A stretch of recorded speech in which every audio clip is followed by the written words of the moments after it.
Hello, ladies and gentlemen, friends old and new. Welcome to the 2022 statewide Ecosystem Summit for Entrepreneurship.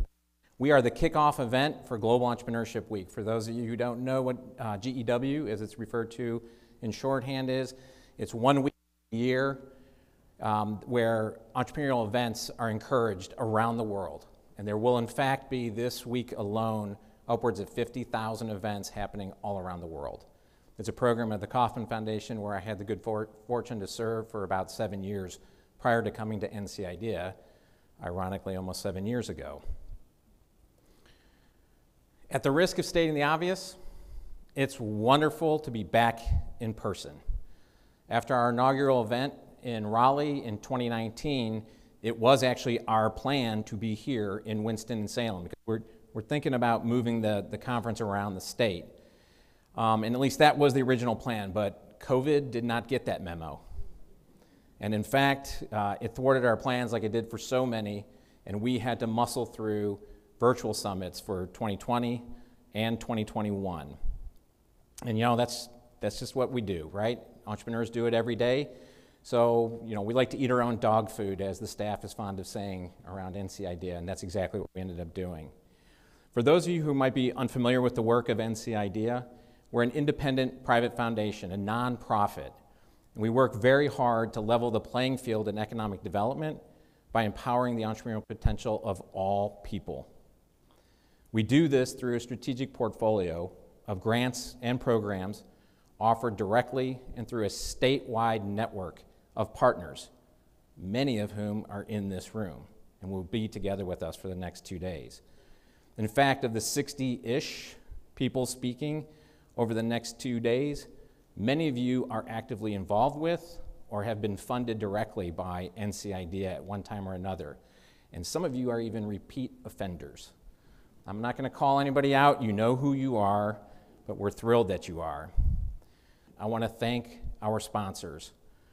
These are the folks that helped offset the cost for these next 2 days. These organizations you see on the screen, they support our collective efforts to build equitable ecosystems that strengthen our communities. In other words, our values are aligned. And when groups share values, there are very few limits on what can be accomplished. So sincerely, we thank you from the bottom of our heart for helping pick up nearly half the tab for what's going to be happening for the next 2 days. Now, another reality of the large in-person, summit is just the effort, right? The staff time, planning, pre-meetings, hundreds of calls and emails, and that's just to do a summit. Now, imagine you have to plan this mega wedding on steroids, but also you have to do a bunch of grant making so that we can have a climactic conclusion by announcing over $2 million worth of grants that our team did over the last 90 days that we'll be announcing tomorrow afternoon. So please join me in thanking the best team in philanthropic-led economic development, most of whom are sitting over on that table, and give it up for the staff of NC IDEA.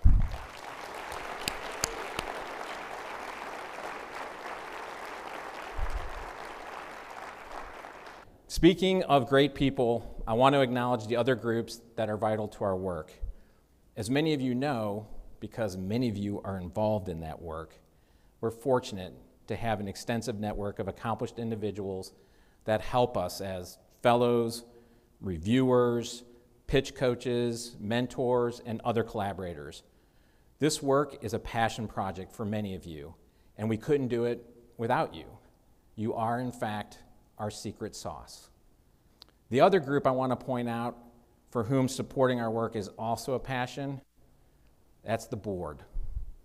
Like the staff, NC IDEA Board of Directors embodies the organization's values, this thing of ours that I like to refer to. They genuinely and enthusiastically and financially support the organization. Our board strikes the perfect balance between support and governance while allowing us to stretch, even when the outcomes are unknown. And I'll give you a perfect example.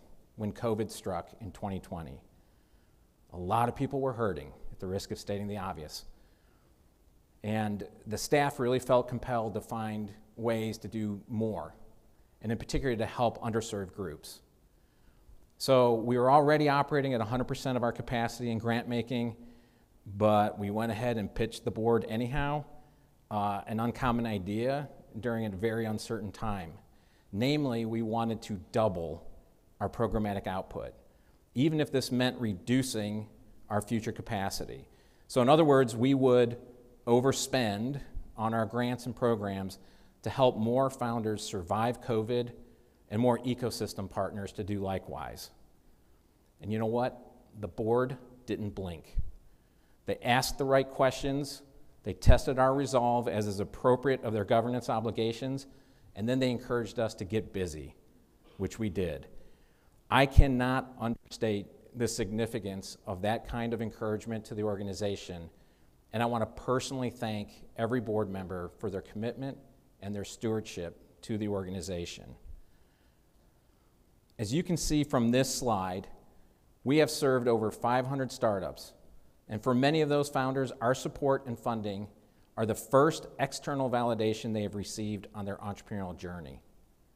For many angel funds and private investors, the fact that a company was funded by NC Idea, well, it's a market signal, right? It's an indication that if they could be successful in a competitive program like our grants, this is likely a company of some promise and a good investment. And we can see that impact based upon the hundreds of millions of dollars our grantees have raised, to say nothing of the hundreds of millions of dollars of revenue that they generate. Another big point of impact directly benefiting the economy of North Carolina is the impact on job creation, as you can see there. Our funded companies, just our 500 funded companies, 500 plus, are responsible for over 4,000 jobs in North Carolina. This is how we authentically and practically generate economic impact, by supporting the entrepreneurial potential of all people. I'm going to say more about jobs in a minute, but first I want to elaborate on supporting the entrepreneurial potential of all people. It is an established fact that when we level the playing field to include historically underserved populations, the economic and societal impact is greater than traditional outcomes. Investing in and supporting disenfranchised groups does more community good than yet another support program in a community already rich with such assets. As a matter of practice, much of our ambition to help our underserved populations is accomplished by many of you on the front lines helping our hometown heroes start and grow companies that are strengthening their communities. For our part, this year is a big milestone. As you can see from the banner on this slide, we're crossing the $20 million mark in grant making. And as you can see by this map, we have deployed those resources in all regions to maximize support in every part of the state. Over the last 6 years, hundreds of grants have been made to support the ecosystems of North Carolina. One group in particular working very hard to level the playing field is the North Carolina Black Entrepreneurship Council. A little over 2 years ago, maybe 2.5, right? August of 2020, I think it was. We formed the NCBEC to ensure that limits in our own lived experiences didn't derail our good intentions to amplify the potential of Black entrepreneurship in the state. 24 incredibly accomplished professionals that you see on the slide generously agreed to lead the foundation's efforts to support the entrepreneurial potential of the state's Black population. We will hear more about the BEC later, but I wanted to acknowledge this incredible group that has, in relatively short time, done much work to make North Carolina the best state in the nation for Black founders. Thank you, truly from the heart.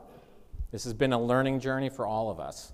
And I think when the history of this program will be written, you know, organizations like Brookings, they'll write the white paper on how you do this in a way that is led by the population you seek to serve. What a novel idea, right? So I am thrilled that you all hear from these visionaries in person this year and in the order that they'll be presenting. First, I want to thank John Lettieri, co-founder, president, and CEO of the Economic Innovation Group, Tiran Zamuda, Chief Research Officer and Chief Economist of the National Association of Counties, and Greg Leroy, Executive Director for Good Jobs First. They will share insight from their work, hopefully to inspire your work. And as I already alluded to, we have many other speakers sharing their thoughts and advice on building equitable ecosystems together. Thank you to everyone that added their voice to this gathering. But beyond adding your voices, you all have clearly been busy doing something else, and that's namely adding your blood, sweat, and tears to what you do. And that effort is clearly paying off when you consider the pace with which new firms have started in North Carolina over the last 5 years. As you can see from this slide, through the third quarter of this year, since 2018 through the third quarter of this year, we've had nearly 600,000 new firms take flight. That's 600,000 in less than 5 years. And as amazing as that is, what's even more amazing is the impact on job creation. And per data we have from the Kauffman Foundation, we know that high-propensity firms in North Carolina will generate approximately 5.78 jobs in just their first year in existence. Of the last 5 years, of the 600,000, about 191,000 are in that high-propensity category. At 5.78, that's 1.1 million jobs. That's enormous. That is an economic phenomenon that has been documented for years. So I want you to think about that statement in the context of our official economic development efforts to entice large companies to expand into the state, or what I call mega deals for mega companies, right? We routinely offer hundreds of millions of dollars in incentives for the promise of a few thousand jobs. Yet quietly and largely unnoticed, our friends and neighbors, they're starting the companies that drive employment in the state. You know, I look forward to the day that we can have an honest policy discussion that will help more of our founders succeed and keep that job engine running for years to come. Hopefully I've made my case for why we're here for the next day and a half, so let me wrap up my comments today as I did back in 2019. As someone that's been preaching the gospel of entrepreneurship for nearly 2 decades, I am thrilled to see that ecosystem building is finally being recognized for the economic development practice that it is.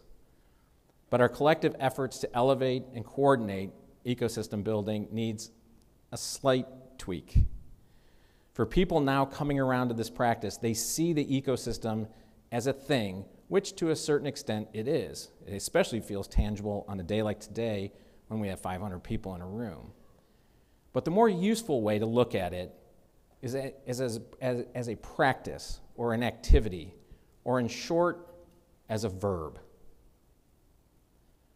And if we want to do this effectively, we need to understand that fostering equitable economic development with entrepreneurship means supporting diverse groups and individuals that have the desire, knowledge, time, resources, that are doing this work formally and informally to help others realize their full entrepreneurial potential.